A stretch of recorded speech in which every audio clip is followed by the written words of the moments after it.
Soni news Gulabpura में आपका स्वागत है। आइए आज आपको हम ले चलते हैं नगर पालिका गुलाबपुरा द्वारा आयोजित 2 दिवसीय दशहरे मेले में। कवि सम्मेलन में जिला प्रशासन द्वारा अधिक से अधिक मतदान के लिए प्रेरित करने के लिए सेल्फी पॉइंट लगाए गए। वहीं जागरूकता के लिए मतदान का संदेश देने के लिए होर्डिंग भी लगाए गए। कवि सम्मेलन में देश के जाने माने अंतर्राष्ट्रीय कवि एवं अभिनेता शैलेश लोढ़ा, अरुण जैमिनी, संजय झाला, विष्णु सक्सेना, सरिता शर्मा, मुमताज नसीम, गोविंद राठी, जगदीश सोलंकी ने काव्य पाठ कर अपनी रचनाएं सुनाकर खूब वाहवाही लूटी। कवि सम्मेलन का संचालन कवि संजय झाला ने किया। कवि सम्मेलन में कवियों का नगर पालिका अधिशासी अधिकारी नीलू गुर्जर सहित पालिका कर्मियों ने स्मृति चिन्ह मूवमेंट को देकर स्वागत किया। जानकारी के अनुसार नगर पालिका द्वारा दशहरे मेले पर आयोजित कवि सम्मेलन का आतिशबाजी के साथ शुभारंभ हुआ। कवि सम्मेलन में हजारों व्यक्तियों ने आनंद लिया। देखिए आपके अपने YouTube channel Sony news Gulabpura पर। चैनल को सब्सक्राइब करें, लाइक करें, शेयर करें। शेष कवि सम्मेलन अगले भाग में। तालियों के साथ स्वागत करें।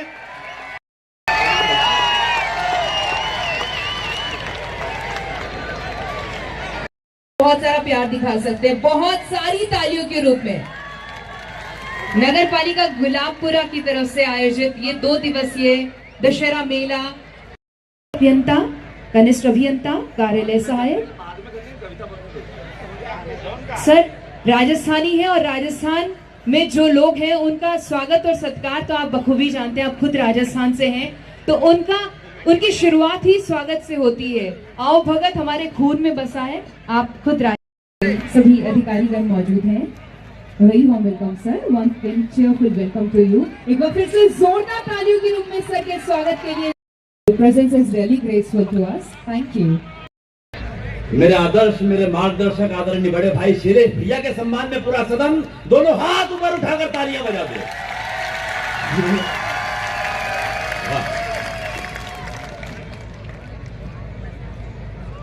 इधर जो खड़े हैं में होते हैं, दूसरे चरण में हम नेताजी के चरण में होते हैं, मगर वे कमबख्त ऐसी गहरी नींद सोते हैं कि फिर हम कहीं के नहीं होते हैं।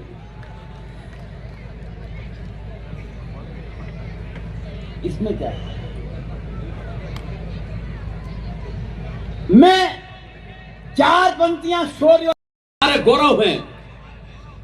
वो शख्स जिसके कारण हर हिंदुस्तानी का सर फक्र के साथ तना हुआ है। आज हम स्वाभिमान से सर उठाकर जी रहे हैं तो निश्चित रूप से उसकी बुनियाद में लगा हुआ रहता था। 4थी पंक्ति पहुंच जाए तो मुझे शुरू करवा देना। स्वागत है, कोई स्वागत। चेतक के सम्मान में 4 पंक्तियां पढ़ रहा हूं। मुझे बताना कि मेवाड़ की जमीन पर खड़ा होकर पढ़ रहा हूं। जान के लुट जाने का डर वो कहां सितमगर करता था। जान के लुट जाने का डर वो कहां सितमगर करता था। रफ्तार में ऐसी बिजली थी, धरती को अंबर करता था। वाह क्या बात है, क्या बात है। बहुत डर के तालियां बजा। अकबर भी घर में घुसकर अल्लाह अकबर करता था। वाह।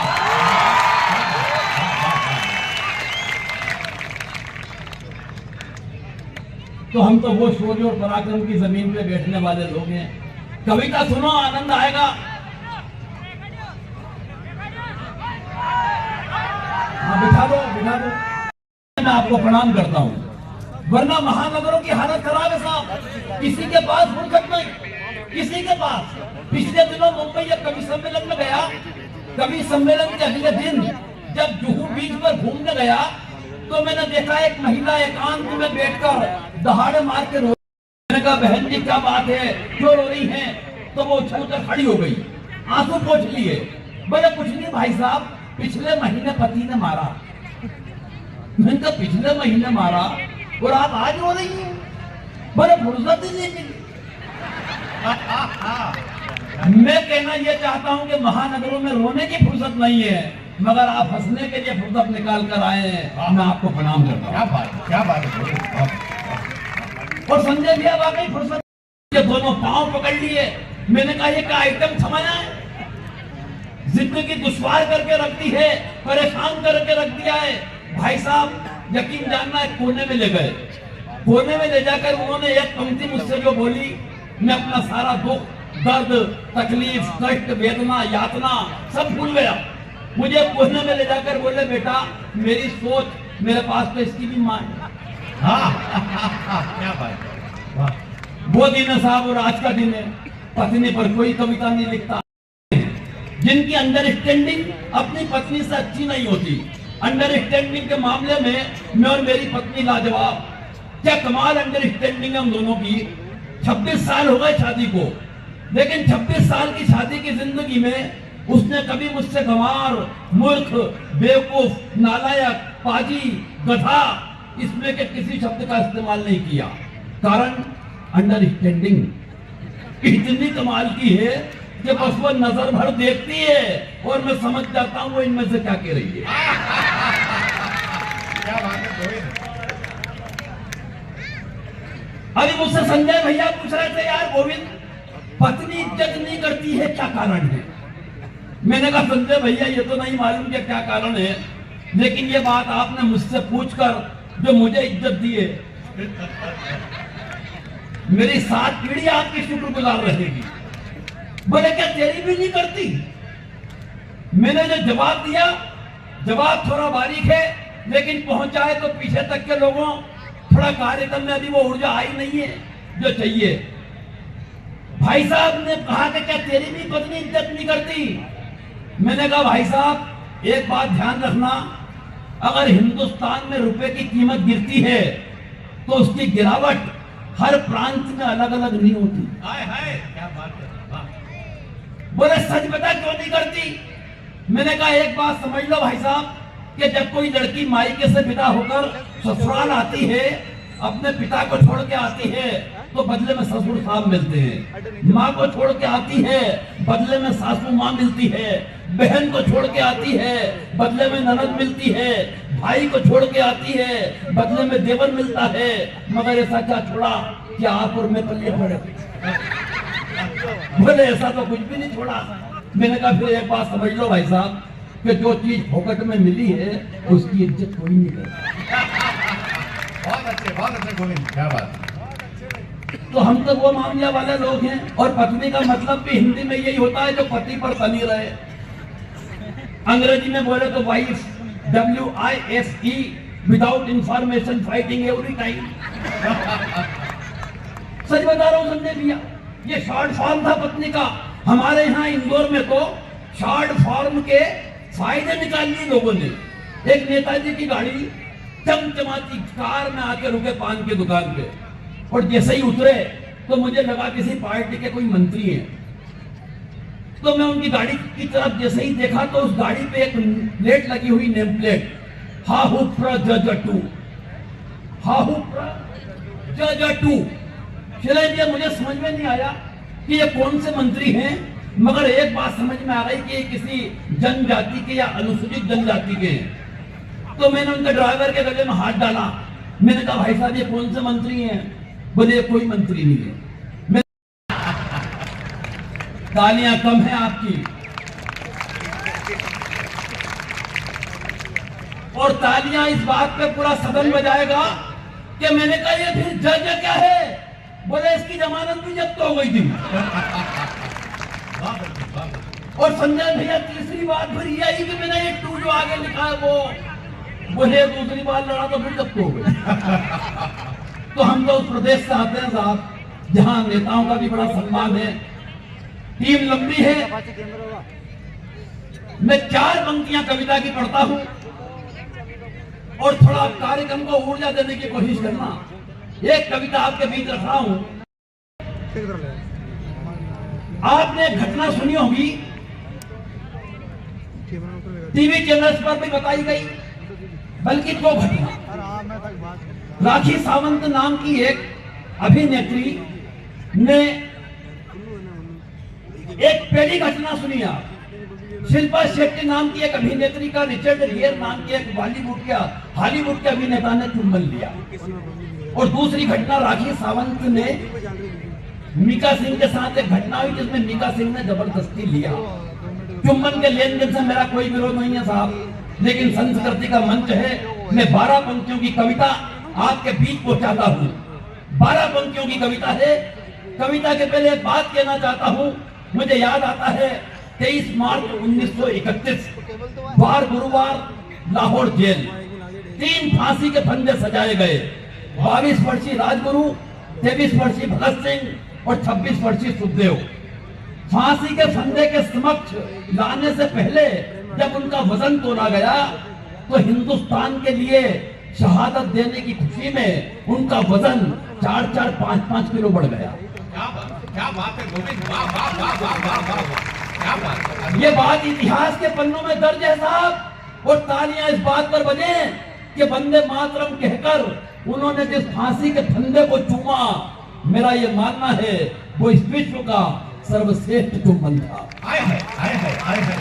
क्या कहने भाई, वाह वाह। और जो चुंबन शिल्पा शेट्टी ने रिचर्ड घेर का लिया वो इस विश्व का सबसे निकृष्ट चुंबन था। मैं शिल्पा शेट्टी से कहना चाहता हूं कि काश तूने भारतीय चुंबन की कीमत को समझा होता। एक पल के लिए तेरा चेहरा लज्जा से झुका होता, मगर झुके कैसे? तुम तो विदेशी संस्कृतियों में गुम हो। तुम्हें भारतीय चुंबन की कीमत कैसे मालूम हो? अरे चुंबन वो है जो वनवास जाते वक्त कौशल्या ने श्री राम का लिया था। वाह वाह वाह, क्या बात, वाह वाह। तालियां कम है, अगली पंक्ति पहुंच जाए तो पूरे सदन की चाहता हूं। चुंबन वो है जो वनवास जाते वक्त कौशल्या ने श्री राम का लिया था। चुंबन वो है जो जन्म देते ही देवकी ने घनश्याम का लिया था। आए है। चुंबन वो है जो सावित्री ने सत्यवान का लिया था। और चुंबन वो है जो राम की अंगूठी का हनुमान ने लिया था। आए है, आए है। कवि अपनी कविता को, शायर अपनी गजल को चूमता है। किसान खेत में खड़ी लहलहाती फसल को चूमता है। कश्तियां बहकर समंदर के धारों को चूमती है और सफलताएं आसमान पहुंचकर सितारों को चूमती है। क्या बात। अपने माथे पे आया पसीना यहां मजदूर चूमता है। किसी महिला की मांग को देखो, सिंदूर चूमता है। आए है, क्या बात। किसी महिला की मांग को देखो, सिंदूर चूमता है। जिसमें फहराता है तिरंगा उस लाठी को चूमता है। और एक पंक्ति मेवाड़ वालों समर्पित करता है गोविंद राठी आपको। जिसमें फहराता है तिरंगा उस लाठी को चूमता है और अंतिम वक्त जवान देश की माटी को चूमता है। आए है। और सुन शिल्पा, माँ बेटे का चुंबन लेती है हाँ भैया। तो देश सफलता की सीढ़ियां चूमता है। बहन भाई का चुंबन लेती है तो रक्षा कवच बनकर आसपास घूमता है। पत्नी पति को चूम कर घर से भेजती है तो पति शाम को सकुशल घर आता है। और बाप बेटी को चूम के विदा करता है तो उसका जीवन संवर जाता है। वाह वाह वाह। मगर तूने तो भारतीय संस्कृति को ही जलील कर डाला और स्नेह दुलार ममता के प्रतीक चुंबन शब्द को ही अश्लील कर डाला। अब तो चुंबन शब्द जबान पे आते ही याद तू आने लगती है और चुंबन शब्द से ही हमें वासना की बू आने लगती है। होंगे एक बार सोच कर देखना, आपके जीवन में वो क्षण आता होगा जब आप सोचते होंगे कि माँ बड़ी है अथवा पिता बड़ा। कई बार सोचते होंगे जब निर्णय लेने की स्थिति आती होगी। आदरणीय जगदीश जी, सरता जी, भाई सब लोग उपस्थित हैं, भाई शैलेश अरोड़ा की उपस्थिति है। एक प्रसंग से मैं उसको बुलाना चाहता हूं मित्रों, जो भगवान राम माँ की आज्ञा लेने के लिए, कौशल्या माँ की आज्ञा लेने के लिए जाते हैं उनके कक्ष में, तो माँ उनसे कहती है, मुझे पता है पुत्र जो पायहु पितु आयसु ताता। माओ का ध्यान चाहूंगा। जो पायहु पितु आयसु ताता, जो जनी जाहु जांगी बड़े माता। अगर तुम्हारे पिता ने आज्ञा दी है तो मां होने के नाते 9 माह मैंने तुम्हें कोख में रखा है। 9 माह तुम पर मेरा अधिक अधिकार है, इसलिए मैं तुम्हें आज्ञा देती हूं कि तुम वन में मत जाओ। फिर वो आगे कहती हैं, जो पितु मात कहूं बन जाना, सो कानन सत अवध समाना। लेकिन तुम्हारे पिता राजा दशरथ और कैकेयी ने तुम्हें आदेश दिया है तो पुत्र तुम्हारे लिए जंगल ही अयोध्या है, तुम प्रसन्नता से जाओ। ये माँ का कलेजा है साहब, ये बात कौशल्या कह सकती है। मातृ वंदना हम कर रहे हैं, शक्ति का पर्व है। मैं उस शक्ति की प्रतिनिधि कवयित्री को मैं आमंत्रित करना चाहता हूं मित्रों। वो प्रेम श्रृंगार की कवयित्री है, और जैसा मैंने कहा वो ऐसी कवयित्री है, शब्दों के सर्वोत्तम विधान को जानने वाली कवयित्री है। बहुत महनीय दो पंक्तियों के साथ में मैं उन्हें आमंत्रित करना चाहूंगा। आह जब वक्ष में पली होगी, आह जब वक्ष में पली होगी, अंततः शब्द में ढली होगी, और कान्हा के पांव में पड़ गए छाले, शायद राधिका धूप में चली होगी। मैं उनसे अनुरोध करूंगा वो राधा और कृष्ण के छंद अवश्य पढ़ें। डॉक्टर सरिता शर्मा, जरा जोरदार तालियों के साथ उनका स्वागत किया जाए। डॉक्टर सरिता शर्मा।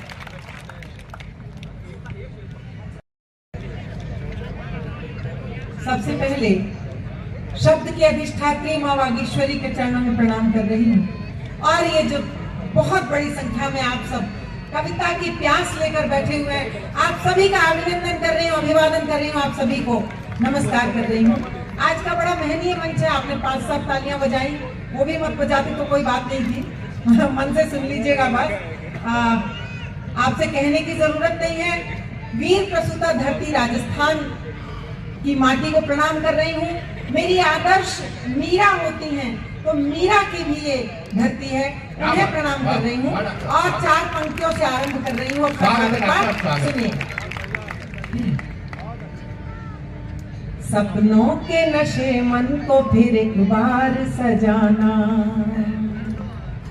सपनों के नशे मन को फिर एक बार सजाना, होली दिवाली ईद भी मिलजुल के मनाना।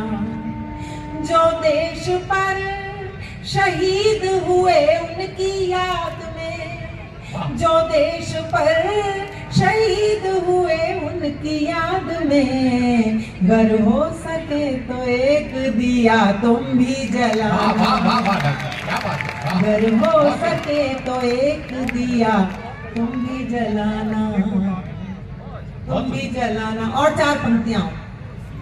जय भारती जय हिंद हर एक जन कहे सदा। शामिल हो जाइएगा, मैं आप तक पहुंच रही हूं तो सुनिएगा। जय भारती जय हिंद हर एक जन कहे सदा, गंगो जमन की धार वो पावन बहे सदा। हमको वतन पे जान लुटाने का शौक है, हमको वतन पे जान लुटाने का शौक है सदा। हमारा तिरंगा रहे सदा। और राम कथा के संदर्भ में मेरा विद्वान भाई, बहुत प्यारा भाई संजय झाला बहुत बढ़िया संचालन कर रहे हैं। राम कथा के संदर्भ में मुझ जैसी साधारण स्त्री कुछ कहना चाहेगी तो शायद ये कहेगी मैं अपनी पंक्तियों में मुमताज को शामिल करती हूँ और पंक्तियां पढ़ती हूँ। सुनिएगा, राम कथा के संदर्भ में आज की स्त्री क्या कहना चाहती है। खुद अपनी भावनाओं को संन्यास न देना, खुद अपनी भावनाओं को संन्यास न देना, फोटो काज कोई कह रहे हो, फोटो होगी जी की फोटो काज कोई कह रहे हो, फोटो होगी फोटो काज रहा राम बन भी जाओ तो दुनिया के वास्ते, तुम राम बन भी जाओ तो दुनिया के वास्ते, सीता को दोबारा कभी वनवास न देना, सीता को दोबारा कभी वनवास न देना। बहुत जब से हम आए यहाँ गुलाबपुरा में कह रहे थे सबकी इंटीरियर कुमार कालिया जी सबने किया कि मैं 4 पंक्तियां सौंपना चाहती हूँ। सुनिएगा, आपके शहर के नाम, आप सबके नाम पंक्तियां सौंप रही हूँ। सुनिएगा कि सच्चाई की डगर पर पांव में छाले मिले हमको, सच्चाई की डगर पर पांव में छाले मिले हमको, सभी नजरों में केवल स्वार्थ के जाले मिले हमको, जमाने भर में अब दिल की जगह पत्थर ही पत्थर हैं, यहाँ आकर मगर पत्थर भी दिल वाले मिले हमको, यहाँ आकर मगर। अब तक मैं आपसे जुड़ने की कोशिश कर रही थी और मैं अपने जीवन की सर्वश्रेष्ठ 4 पंक्तियां आप तक पहुंचा रही हूँ। सुनिएगा, मेरे भीतर ये मंत्र की तरह बजा करती हैं। सुनिए। स्वागत है। सारी दुनिया से दूर हो जाऊं, सारी दुनिया से दूर हो जाऊं, तेरी आंखों का नूर हो जाऊं, तेरी राधा बनूं बनूं ना बनूं, तेरी मीरा जरूर हो जाऊं। बहुत कमजोर तालियां हैं ये पंक्तियां, पूरी दुनिया में बहुत अच्छे से सुनी जाती हैं। आप सबसे आग्रह करती हूँ कि अगर आप तक मेरी पंक्तियां पहुंची तो मुझे पूरा सदन एक बार तालियां बजाकर आशीष दे, तो मैं मन बना कर पढ़ूंगी। बस मैं समझ गई, आप मन से सुन रहे, 4 पंक्तियां और रख रही हूँ आपके सामने, सुनिएगा। कि धर्म का अर्थ धाम से पूछो, धर्म का अर्थ धाम से पूछो, प्रेम का अर्थ शाम से पूछो, कितने मीठे है बेर शबरी के, पूछना है तो राम से पूछो, पूछना है तो राम से। मैं सैल्यूट करती हूँ इन बहनों को जो बहुत मन से मेरे साथ हैं। आप सब भी जुड़ेगा, अगली पंक्तियां पढ़ रही हूँ, सुनिएगा। कि प्राण को प्रीत से संवारो तो तुम अहंकार मन के मारो तो, श्याम वैकुंठ छोड़ आएंगे, द्रौपदी की तरह पुकारो तो, द्रौपदी की तरह पुकारो तो। और 2 मुक्तक ऐसे रखती हूँ जो एक ऐसी स्त्री के जीवन के मुक्तक होते हैं जिसके पास इतना धन नहीं है घर में कि वो सारी सुविधाएं जुटा दे, लेकिन उसका मन बहुत सुंदर है। कैसा होता है सुनिएगा, जुड़कर सुनिएगा।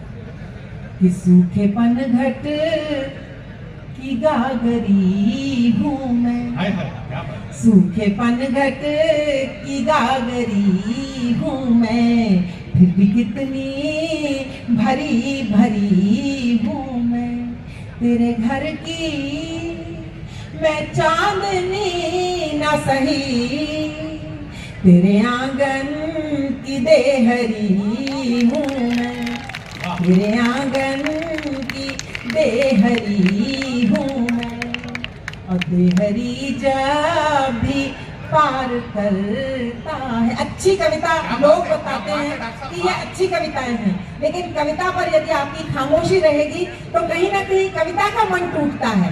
मैंने कभी कहा था कि प्राण की संवेदना असमय न सो जाए कहीं, प्राण की संवेदना असमय न सो जाए कहीं, भावना की आंख नम पत्थर न हो जाए कहीं, है बहुत हंसना जरूरी किंतु ये भी सोचना कि चुटकुलों की भीड़ में कविता न खो जाए कहीं।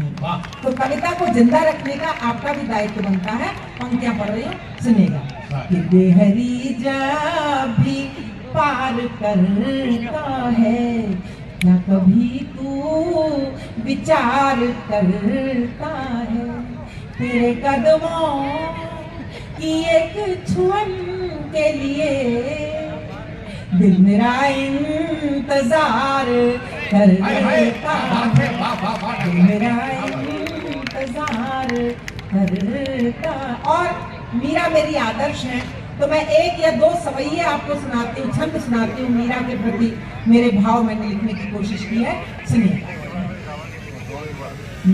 मंच भी थोड़ा बहुत अच्छा पढ़ रहे हैं।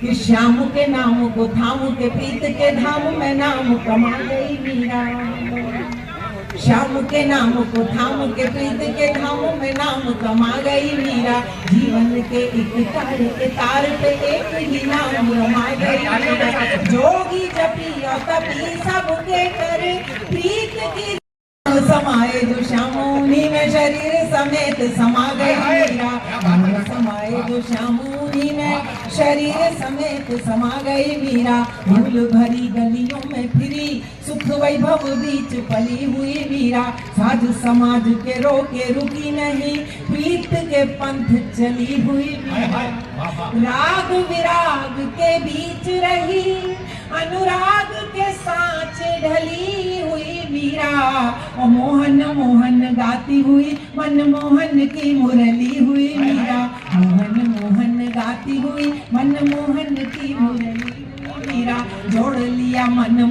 मन से मन, मीरा हुई मधुरा मुरली सी, झांझ मंजीरा बजावत गावत नाचत प्रेम पगी पगली सी, श्याम के रंग रंगी सी लगे, कछु प्रेम के ढंग में डोले ढली सी, और देह खिली कचनार कली सी, तो बोली भाई मिसूरी की डली सी, देह खिली कचनार कली सी, तो बोली भाई मिसूरी की डली सी, बोली भाई। एक गीत पढ़ना चाहती हूँ।